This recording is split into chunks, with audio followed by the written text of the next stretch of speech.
Chrissy Ferman nagulat sa reaksyon ni Kim Chiu sa akusasyon ni Sian Lim.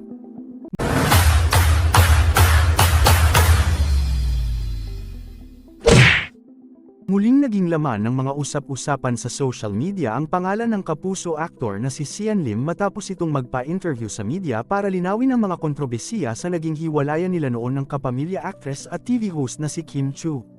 Nilinaw ni Sian Lim ang isyong nagpaluto muna siya ng steak kay Kim Chiu bago niya ito hiwalayan sa personal. Tinawag ni Sian Lim na absurd at fake news ang isyong ito dahil ang katotohanan ay si Kim Chiu ang nag-initiate ng kanilang paghihiwalay. Ipinahayag pa niyang hiniling niya noon sa aktres na ilabas na nila sa publiko ang kanilang paghihiwalay upang matigil na ang pagpapakalat ng fake news sa social media at ang mga pambabatikos sa kanila sa social media lalo na sa kanya at sa kanyang mga mahal sa buhay. Samantala, naging laman naman ng mga usapan ni Manay Christy Ferman ang pananahimik ni Kim Chiu sa kabila ng mga pagsisiwalat ni Sian Lim ng ilang detalye patungkol sa kanilang hiwalayan noong nakaraang taon. Ayon sa pag-uusap ni Christy Ferman at ng kanyang mga co-host sa show ay maganda umano ang ginagawa ngayon ng aktres dahil ilang buwan na rin naman ang lumipas magmula nang maghiwalay sila ni Sian Lim at dapat na naka-move on na silang pareho.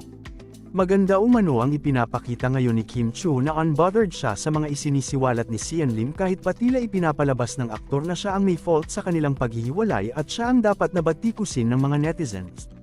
Iginiit naman ni Manay Christy Ferman na hindi na dapat na magpaliwanag ang dalawa ngayong ilang buwan na ang nakalipas dahil lumalabas umanong ginagamit na lamang ang isyo para may mapag-usapan.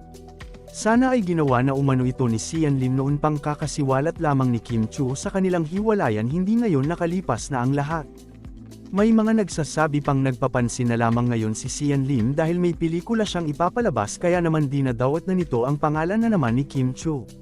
May mga nagsasabi pang naging mas maganda ngayon si Kim Chiu magmula nang maghiwalay sila ni Sian Lim patunay na hindi naging masaya si Kim Chiu sa relasyon nila ni Sian Lim.